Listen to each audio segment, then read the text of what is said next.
If you're shopping for a Toyota Raze or a Kia Sonet, you might want to consider the Hyundai Venue.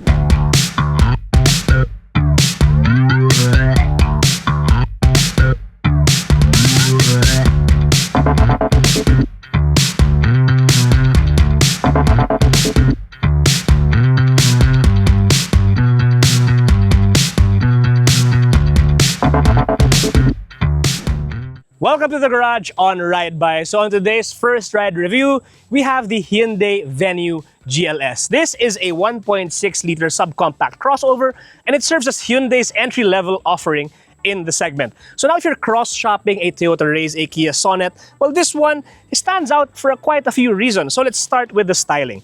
So up front, you get these nice split LED headlights with daytime running lights.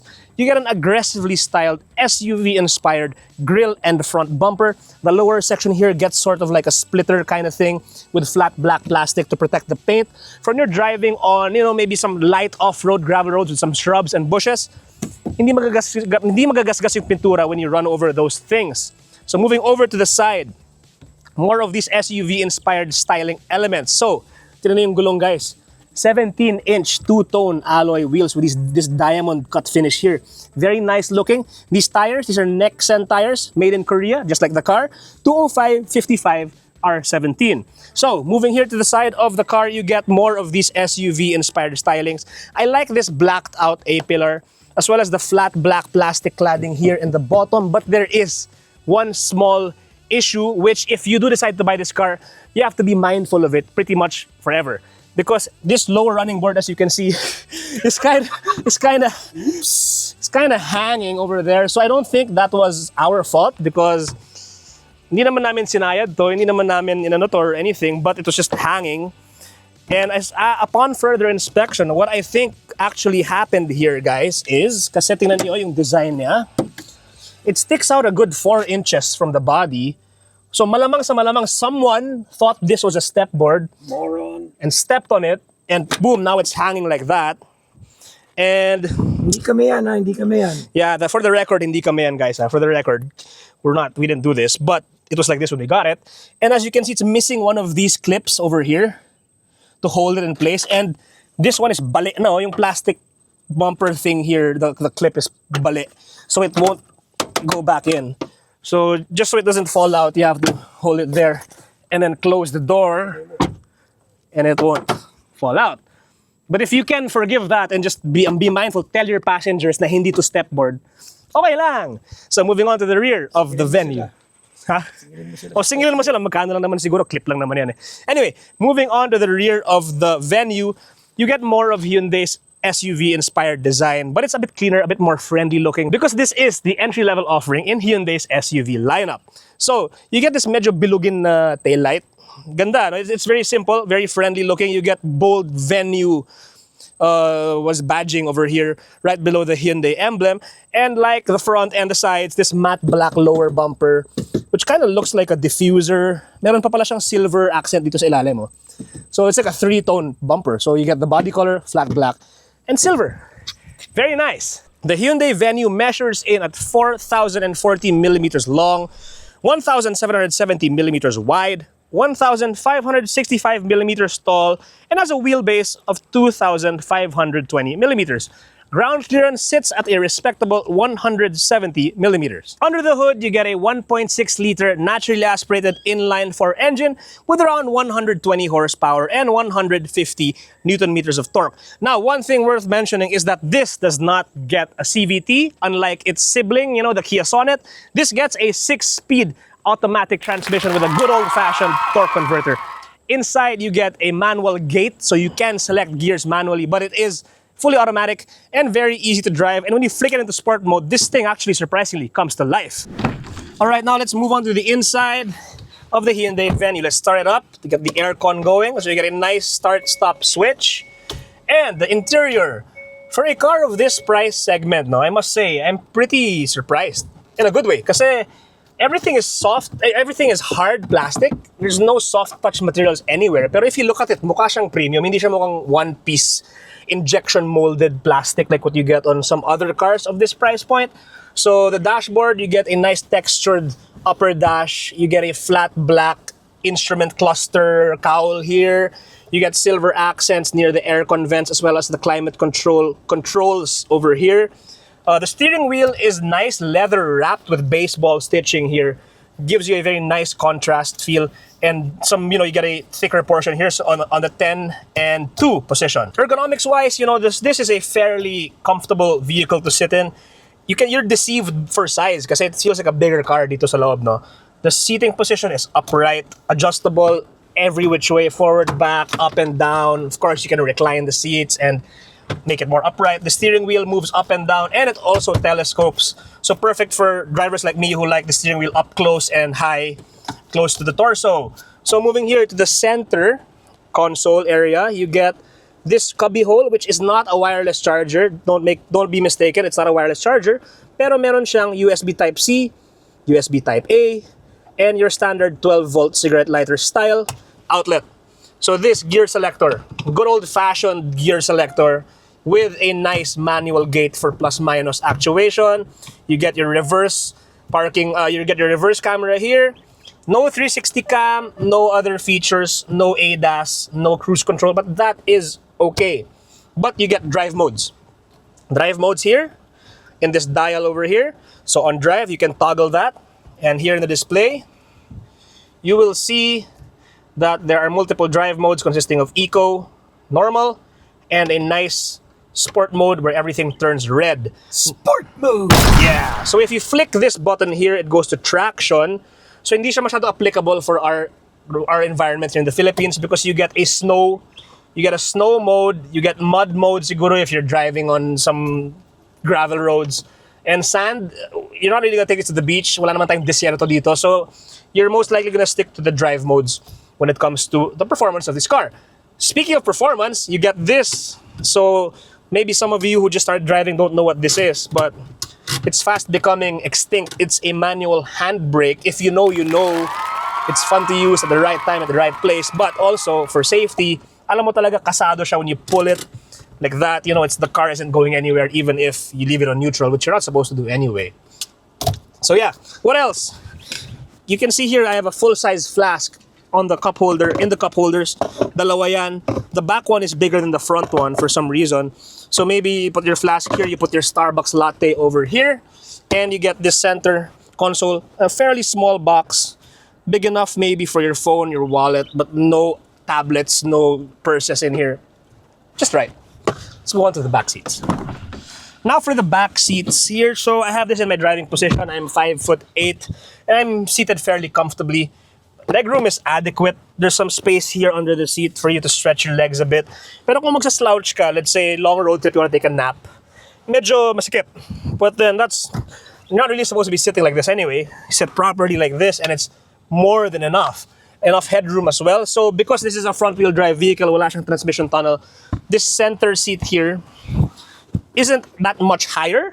So for me, I have a lot of headroom pa rin. Siguro kung 6'1 ka, 6'2 ka, malabo. Pero if you're an average sized dude like myself, you're more than enough. You have more than enough space here. One thing worth noting is walang aircon vents, walang cup holders, walang drop-down armrest. You notice this plastic is medyo gasgasin, so may gasgas na dyan. Something must have scratched that. So if you have kids, your car seat's gonna be hitting this when you take it out. Just take note of that because this will scratch. There's also this, this parang Cebu Pacific style cubby. There's none here, but which I don't know why. Maybe cost savings? I don't know. But it would be nice sana kung may ganito rin dito because I see this being used a lot. Put your napkins, you put your iPad, your stuff there. Overall, a fairly functional interior. Now let's look at the cargo bay. Can't really expect a power assist tailgate here, but it's very light. It's very well damped with these things. It's very light. So here, you can see we've got a couple of bags in here. So this should be more than enough for your daily use. You're taking this to work, you're taking the kids to school, your school bags, your office bag, no problem at all. But on weekend trips out of town, maybe you're gonna go, camping, you're gonna go play golf, you're gonna put a bike in here. It's possible. You can knock this 60-40 back seats down, just like that. Boom.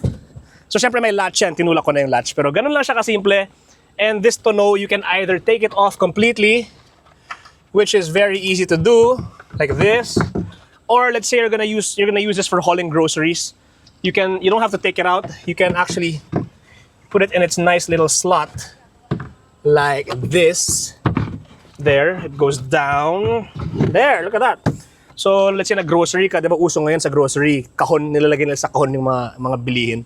So, it'll fit high up, like that. Pretty nifty, right? Very good. So, what else? And other things worth noting here in the back, the cargo bay. Let me just move this. So, there is a false floor over here and a pull tab here. When you pull that up, voila, you get a spare tire. Yun nga lang, hindi siya full size, it's a donut. So that means it's just meant to get you home. So don't drive around with this for weeks. Just pag uwi mo, paayos mo na agad yung gulong. But you do get your tools. You get a tire wrench. You get a jack, a scissor jack here. And you get a tow hook for you to mount somewhere, maybe sa front. But yeah, fairly comprehensive. Enough tools, enough to get you, you can troubleshoot, let's say something happens on the side of the road. Very nice. So now, let's get behind the wheel and go for a drive.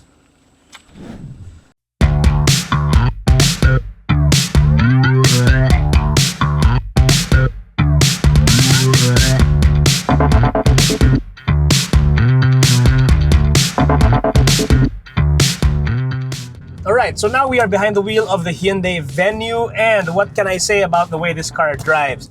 So first and foremost, it's very easy to drive. I like the shape. Pansin nyo kanina, medyo boxy the cabin area is a bit boxy, and that really pays dividends when it comes to visibility. So very easy to make tansya everything around here. I think there's a lot of visibility. The A-pillars are very close to you, and that means that they are a bit narrow. So wala masyadong blind spot actually when driving. And yeah, so it's a very easy car to drive, very easy car to learn on. So now first let's talk about the performance of the engine. So this 1.6-liter inline 4-cylinder engine, it has enough pep. It's not different in terms of specs with the rest of the competition, pero what is different is the transmission. So right now, I have it on normal mode. I'm gonna put it on sport mode. And you'll see right away, nag-downshift agad yung transmission, no? Kasi it's a 6-speed automatic, hindi siya CVT. So it holds revs higher. There. And it lets you rev the engine out. And I don't know if it does something to the throttle response, pero parang mas responsive ng konti yung throttle eh. So yeah, the performance, I think, impressive siya because of the transmission. So now, I understand this is not to everyone's liking kasi some people want a very smooth, very, hindi mo nararamdaman yung shifts ng engine. In that case, that's where the CVT slots in perfectly. Pero for, drivers like me na medyo a little bit more old school, a little bit more, want to be more engaged while driving, I think this transmission is really a big deal. Plus, you can select the gears manually through the gear selector here. In fairness, it shifts pretty quickly. Oh? Not bad at all. Now, next, let's talk about the handling and the suspension of the Hyundai Venue. So, like most crossovers of this segment, you get a, standard torsion beam at the back, McPherson strut suspension up front. Nothing too special, nothing too extraordinary, but it gets the job done, especially when you're driving on provincial roads like this. So there is 170 millimeters of ground clearance. So yung mga speed bumps, yung mga konting lubak here and there, yung mga ganun, that's nothing for this car. It's very easy for it to handle. And yeah, like speed bumps like this, you feel mo yung laro ng suspension. Plus the tires, these are 205/50 R17 tires. So medyo leaning towards the lower profile side of things, pero for a crossover like this, pwede pa rin. Now, moving on to the brakes, no? So other crossovers in this segment will get disc brakes up front and drum brakes at the back. The Venue gets 4-wheel disc brakes with ABS as standard. So I think that's a pretty big deal because when it comes to, confidence-inspiring stopping, coming to a stop, it's something that's obviously very important when you're driving. And this braking system, I think it's very responsive. Like, konting apak mo lang, it actually might take a bit of getting used to because the brakes are actually very sharp on this thing. So now we are coming up to an unpaved, under construction section of road here. So let's see how this car performs. So as I mentioned kanina sa walk around, we get 170 mm of ground clearance, and here, no problem at all. It's not even coming close to making side at all. Very practical, very usable suspension geometry. I think you could actually take this thing light overlanding. I wouldn't say take it off-road, but take it camping. Sure, take it to Santa Ines, some trails, some campsites in Santa Ines. It's perfectly capable of doing so. Maybe you can even test out that mud and sand mode that I showed you earlier in the traction modes. So yeah, pretty cool, pretty good, very versatile. complete overall package of this car. So now that we are back on paved roads, now let's talk a bit more about the driving dynamics of this car. So there, as I mentioned kanina, wala siyang ADAS, walang cruise control, walang lane departure or anything. Maganda sana no if Hyundai at least put some cruise control here kasi I'd imagine on longer trips out of town, let's say you want to take this to Baguio, you want to take this to Sagada, which we just came back from a couple of last week. This car seems perfectly capable of doing that, pero I can only imagine on TP-Lex and on the long highway stretches on NLEX and SETEX, it's gonna get a bit tiring. Maganda sana kung may, kahit hindi adaptive, kahit regular cruise control lamang. Pero it's not here, so I guess you just drive it the good old-fashioned way. Steering-wise, the steering is direct. It's not really fast. It's not a fast steering rack like you would get on hatchbacks or sedans. Pero it's confidence-inspiring. You can point the car anywhere and it'll go very reliably and very predictably. And that's something that I think it comes down to a big deal of that is the wheels and tires. The 17-inch wheels on this car, they really give it a bit of a more better road-going dynamics. So yeah, overall, I think the Hyundai Venue is a very, very well-sorted package. It is a crossover, so ibig sabihin, ground clearance is there, you get the rugged styling, the road presence of an SUV, but at the same time, you get the compact dimensions that make it perfect for daily urban living. So you won't really worry about taking this to yung mga masisikip na mall parking areas. It's very easy to park. It's very easy to drive in congested traffic. The road-going manners of the engine, especially now it's on eco mode, very, very manageable. So as for fuel economy naman, so of course that's something worth considering when you're in the market for an entry-level subcompact crossover like this. It's respectable. You'll get higher mileage on a CVT, but because this is a 6-speed automatic, fuel economy kind of suffers a little bit. So we managed around 12.9 kilometers per liter out on the highway. And now we're here, we've been driving it on provincial roads and some parts of the city. We're getting around 8.5 to 9 kilometers per liter. So not the most fuel efficient out there, pero still adequate for its size. So in conclusion, this car, it's perfect for someone who's looking for maybe their first car actually, their first family car or their first subcompact crossover, an addition to the garage, something that you can use on the daily or maybe an alternate car for you, maybe even for your kids to start learning how to drive. It's a very well-rounded package, I think, and I think you can't go wrong with a car like this.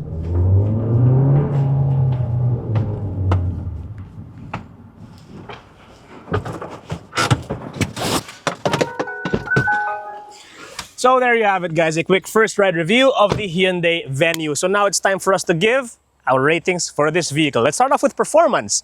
So under the hood, we get a 1.6-liter naturally aspirated inline-4, 120 horsepower, 150 newton meters of torque, perfect specs for a daily driver. But one thing that really stands out is the transmission. So that 6-speed automatic transmission, for me personally, I am a big fan because I'm not really a fan of CVT. Sorry guys, no. I like feeling engaged. I like feeling the way the car moves and sends power to the wheels. And I think this transmission does a good job of that. So because of that, I'll give performance an 8.5 out of 10. Now moving on to handling. So the Venue is equipped with a fairly basic, run-of-the-mill handling package consisting of a McPherson strut suspension system up front and a torsion beam setup at the back. It also gets 4-wheel disc brakes with ABS and these nice two-tone wheels with 17-inch tires that sort of really help make it feel a bit more planted on the road. Yes, there's a bit of body roll. Yes, it gets a bit wallowy on high speeds, but that's perfectly fine and par for the course for the segment. 8 out of 10 for handling for me. Next, versatility and utility. So this is a 5-seater subcompact crossover, so you can't really ask much when it comes to cargo space. That said, the seats fold flat. There's a nice compartment for the tonneau, so you don't have to take it out. And it's comfortable, there's a lot of space, there's a lot of leg room and a lot of headroom. So because of that, utility, 8 out of 10 as well. So now let's talk about styling. So personally, I'm a fan of Hyundai styling of its modern cars. I like this edgy, futuristic look, especially with these split headlights that have DRLs as standard. For the Venue in particular, I like the SUV styling. I like these cladding over here and the black here. For me, the only letdown talaga, unfortunately, guys, is the design issue when it comes to the running boards. Kasi people will really think na step board yan, maapakan at maapakan yan. And true enough, this has happened to our demo unit over here. And I don't know, you might just need to replace the clip, but the likelihood of it happening again, I think it's pretty likely. So I'm gonna have to knock some points from design. So I'll give it a 7.5 out of 10 for design. Next, we go to value for money. So how much will this car cost you? This is the Hyundai Venue GLS, the top of the line model in the Venue lineup, and it's priced at 998,000 pesos. So less than 1M for a subcompact crossover like this. I think that's pretty good value for money if you ask me. You know, the other players in this segment, you know, they go above 1M, mga 1.1, 1.07M, but this one is less than 1M for a Hyundai Venue. So really good value for me, 9 out of 10. Yeah, so and then actually if you go to your Hyundai dealership and you ask for a cash discount or maybe some aggressive financing terms, you might even get a better deal on this car. So overall, I like this car. You know, if I had to get a subcompact crossover, and you know, I like the styling, just have to be a bit mindful of this running board over here. You know, I'll give it a solid 8 out of 10 for the Hyundai Venue. So there you have it, guys. Thanks for watching. Stay tuned to the garage on Ride By. Like, comment, share, and subscribe to our YouTube channel. And we'll see you in the next video.